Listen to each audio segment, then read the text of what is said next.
La Santísima Trinidad por San Ambrosio de Milán, segunda parte. Exposición de la fe cristiana acerca de la Santísima Trinidad, libro 1, capítulo 8. Es claro que el Hijo no es disimilar con el Padre, por tanto, confesamos que también es eterno, pues el que es como el eterno debe también ser eterno.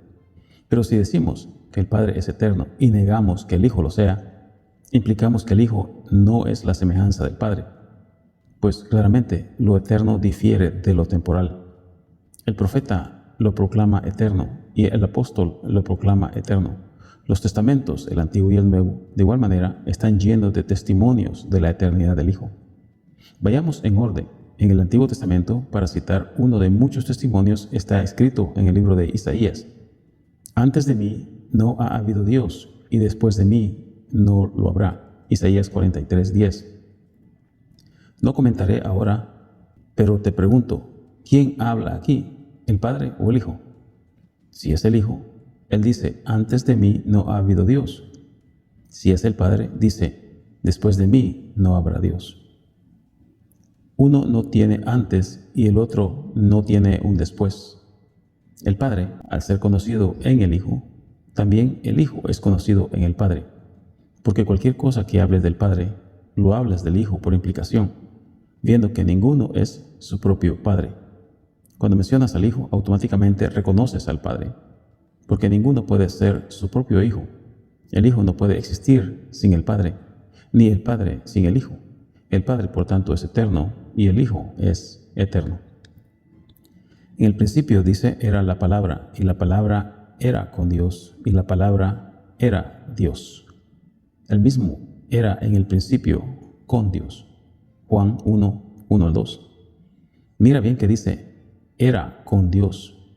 4 veces tenemos era. ¿Dónde los arrianos encuentran que diga, no era? También Juan, en otro pasaje, dice, el que era en el principio, 1 Juan 1:1. La extensión de era es infinita. Piensa en cualquier periodo de tiempo que quieras. Sin embargo, el Hijo ya era. Ahora, en esta cita corta, el pescador destruye cualquier pretensión de la herejía. El que era en el principio no puede ser entendido dentro del tiempo y no procede a ningún comienzo. Párate, arrio. Incluso el que estaba con Dios no se confunde o fusiona con Él, sino se distingue con la perfección que tiene la palabra que habita con Dios. Y por tanto, Sabelio, que fue un precursor de los pentecostales unidos de nuestros días, también debe quedarse callado. Luego Juan dice, la palabra era Dios. Esta palabra no consiste en el aliento fricado, sino en la designación de la excelencia celestial. Por tanto, la doctrina de Fotino es errónea. Incluso al estar en el principio con Dios, prueba la unidad indivisible de la divinidad en el Padre y en el Hijo. Por tanto, Eunomio también está equivocado. Por último, viendo que todas las cosas fueron hechas por Él, es claro que Él es el autor del Antiguo y Nuevo Testamento. Por tanto, los maniqueos no pueden encontrar base para sus teorías. Así, el pescador los ha agarrado a todos en una sola red para quitarles el poder de engañar, siendo peces venenosos. Capítulo 9.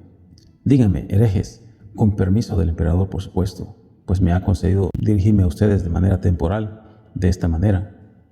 No que quiera confederar con ustedes o que esté ávido por oír los argumentos de ustedes, sino que deseo examinarlos. Díganme, si hubo algún tiempo en que el Padre no fuera Padre, pero fuera Dios. La respuesta de ustedes es, no he hablado de tiempo. Una respuesta sigilosa, porque si traes tiempo a la disputa, te condenarás a ti mismo, pues enseñas que hubo un tiempo cuando el Hijo no existía, cuando el Hijo es el autor, creador y gobernador del tiempo. No pudo haber comenzado a existir después de haber hecho las obras. Luego replicas, no decimos que el Hijo no existiera antes del tiempo, sino que cuando lo llamamos Hijo, declaramos que su Padre existía antes que Él. Pues como tú dices, un Padre existe antes que un Hijo. Pero, ¿qué significa esto? Niegas que el tiempo existió antes del Hijo, pero admites que algo precedió a la existencia del Hijo, una criatura del tiempo, y muestras ciertos grados de generación donde nos das a entender que la generación del Padre fue un proceso en el tiempo. Porque si el Padre empezó a ser Padre en el tiempo, primero era Dios y luego llegó a ser Padre. ¿No es esto hacer a Dios mutable? Porque si primero era Dios y luego llegó a ser Padre, seguramente ha pasado por un proceso de cambio al llegar a ser lo que no era antes. Pero Dios nos preserve de esta locura. Dijimos esto solo porque la impiedad lo menciona, pero un espíritu devoto afirma una generación fuera del tiempo y declara que el Padre y el Hijo son coeternos, y no dice que Dios haya sufrido algún cambio. El Padre y el Hijo están asociados en la adoración, así como están asociados en la divinidad. No permitas que la herejía divida a las personas divinas que están unidas por la generación. Honremos al Hijo para honrar al Padre, tal como dice el Evangelio, Juan 5:23. La eternidad del Hijo es el adorno de la majestad del Padre. Si el Hijo no es eterno, entonces el Padre tiene cambio. Pero si el Hijo es desde la eternidad, entonces el Padre nunca ha cambiado, pues es inmutable. Así vemos que ellos, al negar la eternidad del Hijo, imputan cambio en el Padre. Capítulo 10. Escucha otro argumento que muestra claramente la eternidad del Hijo. El apóstol dice que el poder de Dios y la divinidad son eternos y que Cristo es el poder de Dios. Pues dice, Cristo es el poder de Dios y la sabiduría de Dios. Romanos 1:20, 1 Corintios 1:23. Si Cristo es el poder de Dios, se sigue que el poder de Dios es eterno. No puedes construir una doctrina falsa basado en el ejemplo de la procreación humana, ni encontrar excusas en nuestro discurso, pues no abarcamos la grandeza e infinidad de la divinidad, cuya grandeza es inescrutable. Salmo 145:3. Es inescrutable para nuestro entendimiento o explicar con nuestro lenguaje limitado. Si deseas dar una opinión del nacimiento humano, debes señalar un tiempo, pero la generación divina está por encima de todas las cosas. Alcanza más allá y más alto de nuestros pensamientos y sentimientos. Está escrito, ningún hombre viene al Padre excepto por mí. Juan 14:6. Cualquier cosa que concibas del Padre, incluso su eternidad, debe pasar por el Hijo para entenderla, pues no puedes comprenderla excepto con la ayuda del Hijo. El Padre dice, este es mi Hijo amado. Juan 17:5, Marcos 9:7, Lucas 9:35. Ponga atención que dice es decir, aquel que es, el que es siempre desde la eternidad. De ahí que David se conmueve cuando dice, oh Señor, tu palabra habita para siempre en los cielos. Salmo 119:89. Lo que habita para siempre no carece de eternidad o de existencia. Me preguntas, ¿cómo hay un hijo si no tiene un padre existiendo antes que él? Te pregunto también, ¿cuándo o cómo piensas que el hijo fue engendrado? Para mí, el saber el misterio de su generación es lo más que puedo aprender. Mi mente me falla. Me viene la voz de un tartamudo. Y no solo la mía, sino también la de los ángeles. Está por encima de los poderes de los ángeles, de los querubines y serafines y de todo lo que tiene emociones o intelecto, pues está escrito, la paz de Cristo que sobrepasa todo entendimiento. Filipenses 4:7. Si la paz de Dios sobrepasa todo entendimiento, debes saber también que esa generación está sobre todo entendimiento. Cubre tu rostro con las manos, como los ángeles, en Isaías 6:2, Éxodo 3:6, Job 31:26-28. Pues no te es permitido mirar en los misterios inescrutables. Sabemos que el Hijo es engendrado, pero no se nos permite el discutir cómo sucedió eso. No puedo negar su nacimiento y me da miedo investigar cómo sucedió eso, pues Pablo dice que las palabras que escuchó en el tercer cielo no podían ser descritas. 1 Corintios 12, 2-5. ¿Cómo podremos explicar el secreto de esa generación del Padre, lo cual no podemos oír ni entender? Pero si me limitas a la regla de la generación humana para permitirte decir que el Padre existió antes que el Hijo, entonces considera si los ejemplos tomados de las criaturas terrestres son suficientes para explicar la generación divina. Si hablamos de acuerdo a los ejemplos humanos, no puedes negar que en un hombre los cambios en la existencia del padre suceden antes que las del hijo. El padre primero crece y se vuelve adulto para llorar y condolerse. Si el hijo existe después de él en el tiempo, el padre es más viejo y más experimentado que el hijo. Si el hijo nace, el padre no puede sacudirse la vergüenza de haber engendrado. ¿Para qué atormentarse o deleitarse en ese tipo de preguntas? Escuchas la frase hijo de Dios. Una de dos, abole o reconoce su naturaleza verdadera. Oyes hablar del vientre, Isaías 49:5. Reconoce la verdad de la generación divina entonces. Reconoce que es la palabra de Dios, la cual es de su corazón. Primera de Samuel 13:2, segunda de Samuel 7:21. Confiesa el poder de su mano derecha en Isaías 62:8. Reconoce su sabiduría, Salmo 27:9. Estas palabras no pueden ni deben entenderse hablando de Dios como hablando de los cuerpos. La generación del Hijo es incomprensible. El Padre engendra impasiblemente y de sí mismo, antes de los tiempos, lo engendró Dios de Dios. El Padre ama al Hijo, Juan 5:20. Pero tú lo examinas ansiosamente. El Padre lo ama, pero tú, uniéndote a los judíos, lo miras con ojos malos. El Padre conoce al Hijo, Juan 5:22, 23, 3:35, 17:1, 2 y 5. Pero tú te unes a los paganos en vituperarlo, Lucas 23, 36 al 37. Capítulo 11. Me preguntas si es posible que el Padre sea antes que el Hijo. Te pido que me digas cuándo existió el Padre sin ser Padre. Recoge argumentos de la Escritura para probarlo. Si te apoyas en argumentos, debes recordar que el poder de Dios es eterno. Has leído en el Salmo: Oh Israel, si me oyeres, habrá Dios nuevo en ti, ni adorarás a un Dios extraño. Salmo 131, 9-10. El primero de estos mandamientos declara la eternidad del Hijo. El segundo, la posesión de una naturaleza idéntica, para que no creamos que vino posteriormente al Padre, ni que sea el Hijo de otra divinidad.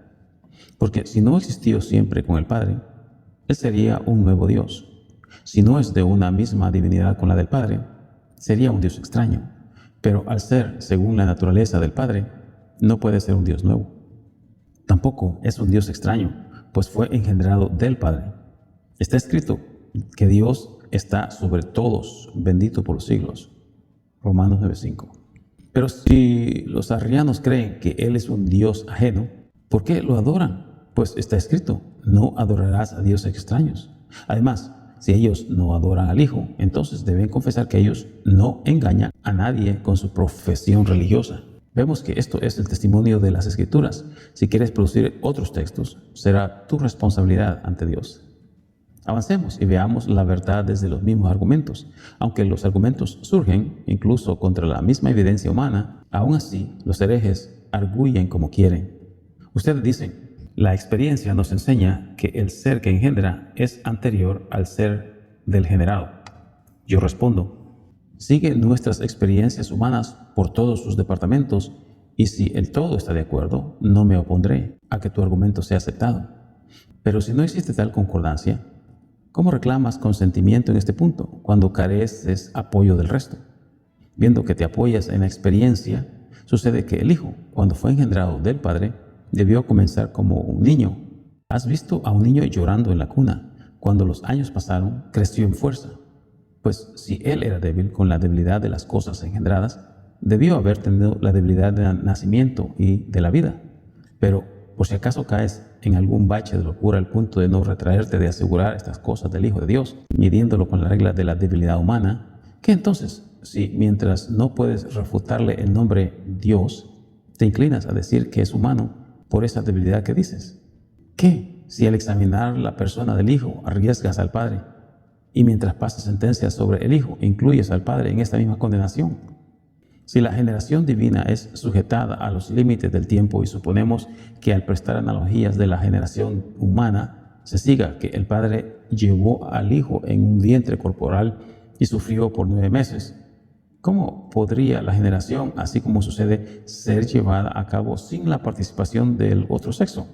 Miras que el orden común de la generación no fue el comienzo y piensas que los procesos de la generación, que los gobernados por ciertas necesidades o los que están sujetos a los cuerpos han prevalecido siempre.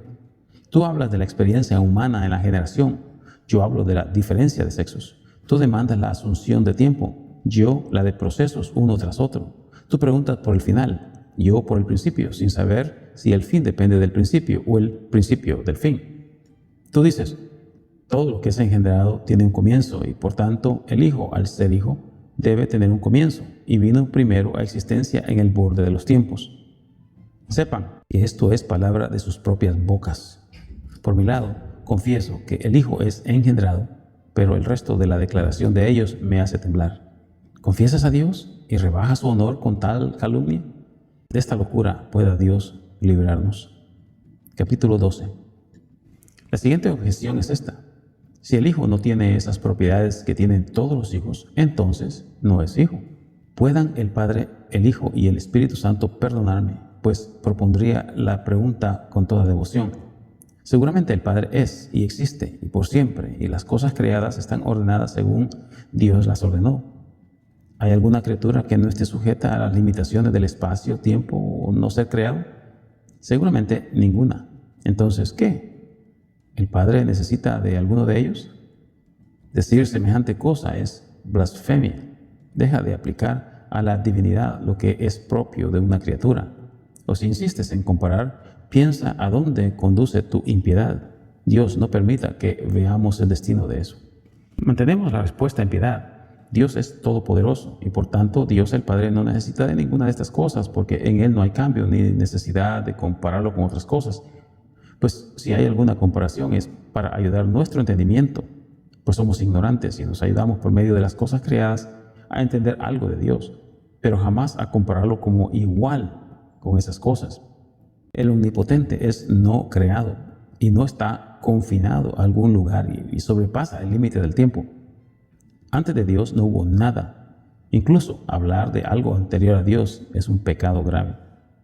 Si aceptas que en la naturaleza de Dios, el Padre, no hay algo que implique un ser sostenido, porque Él es Dios, se sigue que nada de esto puede haber en el Hijo de Dios, nada que denote un comienzo o crecimiento, pues Él es Dios verdadero del Dios verdadero.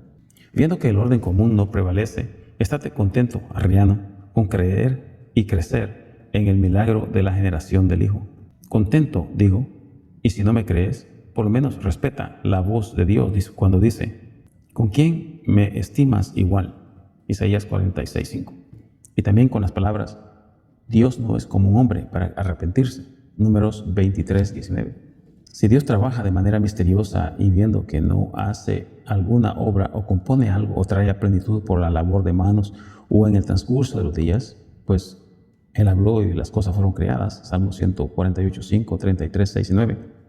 ¿Por qué no creemos que el Creador, trabajando misteriosamente según vemos en sus obras, que engendró al Hijo de una manera misteriosa? Es correcto decir que Él engendró al Hijo de una manera misteriosa. El que tiene majestad, incuestionablemente, tiene la gloria de la generación en misterio. No solo la generación de Cristo del Padre, sino también su nacimiento de la Virgen demanda nuestra admiración.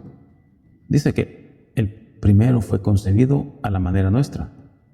Te mostraré y te obligaré a confesar que el segundo tampoco tiene igual según la manera del nacimiento humano. Dime, ¿cómo nació de la Virgen? ¿Con cuál ley física se le puede comparar? ¿Cómo puede haber concepción sin la participación del hombre? ¿Cómo una virgen pudo quedar encinta? ¿Cómo fue madre sin experimentar a un hombre? No hubo una causa visible y sin embargo un hijo fue concebido. ¿Cómo sucedió este engendramiento bajo una nueva ley?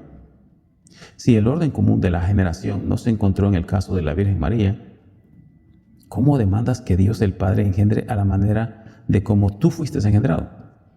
Seguramente el orden común se determina por la unión de sexos diferentes, pues está implantado en la naturaleza de nuestra carne, pero donde no hay carne, ¿cómo esperas encontrar la debilidad de la carne?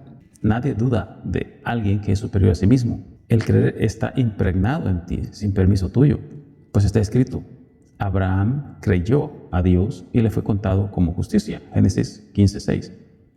El lenguaje no puede explicar la generación del Hijo, sino también las menores, es decir, las obras de Dios, pues está escrito: todas sus obras son hechas en fidelidad. Salmo 33:4. Sus obras son hechas en fidelidad, pero su generación no. Ay de ti. Dudamos de las cosas que no vemos, sabiendo que debemos creer en lugar de investigar las cosas que vemos. Capítulo 13. Alguno preguntará: ¿de cuál manera fue engendrado el Hijo? La respuesta es: como uno que es eterno, como la palabra, como el resplandor de la gloria. Hebreos 1:3. Pues el resplandor existe al momento que existe la luz.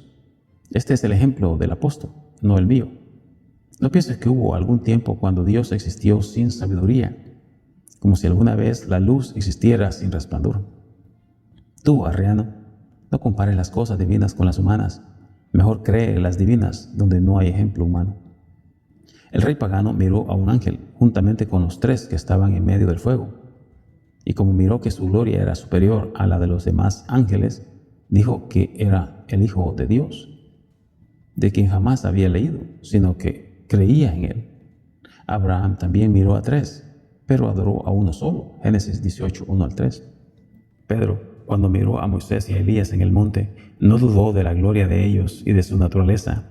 No preguntó a ellos, sino a Cristo, ¿qué hacer? Porque, aunque se preparó para dar honra a los 3, sin embargo, esperó el mandato de uno solo. Pensó en su ignorancia que debía hacer un tabernáculo para cada uno de ellos, pero fue corregido por la voz soberana del Padre que dijo: este es mi Hijo amado, a él oíd. Mateo 17:5. Es decir, ¿por qué pones en igualdad a tus consiervos con su Señor? Él dijo: este es mi Hijo. No Moisés es mi hijo o Elías es mi hijo, sino este es mi Hijo. El apóstol no fue lento en entender la reprensión. Se postró por causa de la voz del Padre y de la gloria del Hijo, pero fue levantado por el Hijo, cuyo gozo es levantar los caídos. Mateo 17:6-8. Luego, Pedro miró a uno solo. Mateo 17:8. El Hijo solamente, pues los siervos se habían retirado, para que pudiera ver al Señor solamente, quien solamente lleva el título Hijo. El propósito de la visión era mostrarnos no que Cristo juntamente con los siervos eran iguales en gloria, sino para hacernos saber que la ley y los profetas, en acuerdo con los evangelios, revelaba la eternidad del Hijo de Dios a quien ellos habían honrado. Cuando vimos que el Hijo sale del vientre, la palabra del corazón, creemos que el Hijo no fue formado con manos, sino engendrado del Padre, no la obra de algún hacedor, sino la descendencia del Padre. Por tanto, el que dice, este es mi Hijo, no dice, esta es una criatura del tiempo, ni tampoco dice, este ser es producto de mi creación, mi obra, mi siervo, sino, este es mi Hijo, a quien miran glorificado. Este es el Dios de Abraham, el Dios de Isaac, el Dios de Jacob, que apareció a Moisés en la zarza, Éxodo 3:14. Respecto de quien Moisés dijo, el que me envió. No fue el Padre que habló a Moisés en la zarza o en el desierto, sino el Hijo. De este Moisés habló el santo Esteban cuando dijo, este es el que estaba en la iglesia en el desierto con el ángel. Hechos 17:38. Este fue el que dio la ley y habló con Moisés diciendo, yo soy el Dios de Abraham, el Dios de Isaac y el Dios de Jacob. Este es el Dios de los patriarcas, este es el Dios de los profetas. Es del Hijo que leemos. Si tu mente entiende la lectura, tu lengua confesará al Hijo. Dejemos los argumentos donde la fe es necesaria. Dejemos que la dialéctica se apacigüe en sus escuelas. Mira la victoria de la fe sobre argumentos. Los que disputan son destruidos por sus compañeros. Los que creen son edificados diariamente. No son los filósofos, sino los pescadores. No los maestros de dialéctica, sino los publicanos, los que ahora tienen la credibilidad. Los otros, al mortificarse con ayunos innecesarios, han rechazado de sí la credibilidad. Y de esta manera, la tristeza comienza a ganar adeptos más que el gozo. Veamos cuán lejos los arrianos y los paganos difieren. Los paganos invocan dioses con diferentes sexos y distintos en poder. Los arrianos afirman una trinidad en la que hay desigualdad de poder y diversidad en la deidad. Los paganos aseguran que sus dioses comenzaron a existir en el tiempo. Los arrianos, en falsedad, declaran que Cristo comenzó a existir en el tiempo. ¿No acaso todos ellos han teñido su impiedad en las cubetas de la filosofía? Sin embargo, los paganos exaltan a lo que adoran, pero los arrianos mantienen que el Hijo de Dios, el cual es Dios, dicen, es una criatura, y de esa manera, en lugar de adorarlo, lo minimizan. Capítulo 14. Es claro, tal como creo, Señor poderoso y santo, que el Señor Jesucristo no es distinto de ti y que no comenzó a existir en el curso del tiempo. Todavía tenemos que confutar otra blasfemia y demostrar que el Hijo de Dios no es un ser creado. Aquí está la palabra viviente que nos enseña Hechos 7:38, pues hemos escuchado sus palabras. Id por todo el mundo y predicad el Evangelio a toda criatura. Marcos 16:15. El que dice a toda criatura no deja fuera a nadie. ¿Cómo entonces ellos todavía piensan que Cristo es una criatura? Si Él fuera una criatura, hubiera mandado predicar el Evangelio a Él mismo. Él no es una criatura, sino creador, quien delega a sus discípulos enseñar a los seres creados. Cristo entonces no es un ser creado. El apóstol dice, los seres creados son dados a vanidad. Romanos 8:20. ¿Cristo es dado a vanidad? Creación, dice, de acuerdo al apóstol Pablo, gime y tiene dolores de parto. ¿Cristo es parte de ese gemir? ¿El que nos ha librado del gemido de la muerte? La creación, dice el apóstol, será librada de la esclavitud de la corrupción, Romanos 8:21-22. Vemos que entre creación y su Señor existe una vasta diferencia, pues el Señor es el Espíritu, y donde está el Señor, ahí hay libertad, 2 Corintios 3:17. ¿Quién fue el primero que cayó en este error de decir que Cristo fue creado para crear todas las cosas? Te pregunto, ¿el Señor se creó a sí mismo? Leemos que todas las cosas fueron hechas por Él, y sin Él nada ha sido hecha. Juan 1:3. ¿Se creó acaso a sí mismo? Nadie puede negar que con sabiduría Dios hizo todo. Salmo 104:24. Y si esto es así, ¿cómo supones que la sabiduría se hizo a sí mismo? Leemos que el Hijo fue engendrado por el Padre. Dice, te engendré del vientre antes de la estrella de la mañana. Salmo 109:3 en la Septuaginta. También leemos del Hijo que se llama el primogénito, Colosenses 1:15. Y también unigénito, Juan 1:14. Primogénito porque no hay ninguno antes de él, y unigénito porque no hay ninguno después de él. También leemos, ¿quién contará su generación? Isaías 53:8. Mira bien que dice generación, no dice creación. ¿Cuáles testimonios deberán ser más poderosos para convencerte? Incluso el Hijo de Dios nos enseña la diferencia entre generación y gracia, es decir, recibir adopción. Cuando dice, subiré a mi Padre y al Padre de ustedes, a mi Dios y al Dios de ustedes. Juan 20:17. Nunca dice, subiré a nuestro Padre, sino a mi Padre y al Padre de ustedes. Esta distinción es la señal de una diferencia, pues al ser el Padre de Cristo, es al mismo tiempo nuestro Creador. También dice, mi Dios y el Dios de ustedes, porque ellos son uno por poseer la misma naturaleza, mientras nosotros somos hijos por la virtud del oficio del Hijo, no por poseer la misma naturaleza divina, sino por gracia. Cristo mismo aquí nos enseña que posee ambas naturalezas, la divina y la humana, la divina de su Padre y la humana de la Virgen. Por causa de la primera, llama a Dios su Padre, y por causa de la segunda, lo llama su Dios. Por todos lados tenemos testimonios en las Escrituras que muestran a Cristo, que al hablar de Dios como su Dios, habla desde su humanidad. Por eso dice, Dios mío, ¿por qué me has desamparado? Salmo 22:1, Mateo 27:46, Marcos 15:24. Y también dice, desde el vientre de mi madre, tú eres mi Dios. Salmo 21:11 en la Septuaginta. En el primero sufre como hombre, en el segundo es hombre traído desde el vientre de su madre. Cuando dice, desde el vientre de mi madre eres mi Dios, Él da a entender que aquel que ha sido su Padre desde la eternidad es ahora su Dios, al haber sido traído desde el vientre de su madre. Viendo que leemos esto en el Evangelio, en los apóstoles, en los profetas, ¿cómo se atreven los arrianos a decir que Él fue el creado? Ustedes debieron leer esos pasajes a la luz de su encarnación, pues claramente se entiende que el Hijo de Dios es engendrado del Padre, nacido de Dios. Consideren con cuidado que cuando se dice que fue creado, lo entiendan con la luz de la encarnación. pues él no fue hecho Dios, sino nació Dios de Dios, el Hijo de Dios, y posteriormente fue hecho hombre según la carne de María, su madre. Pero cuando vino el cumplimiento de los tiempos, dice, Dios envió a su Hijo, hecho de mujer bajo la ley, Gálatas 4:4. Observa que dice su Hijo, no uno de varios, no común con algún otro, sino su propio. Y al decir su Hijo, el apóstol muestra que la naturaleza del Hijo es eterna y su generación desde la eternidad, tal como el Padre es eterno. Luego, el apóstol declara que fue hecho o nacido de mujer para darnos a entender que la creación no fue hecha de la divinidad de Dios, sino de una mujer al tomar carne. Dice bajo la ley, para demostrar la observancia de la ley.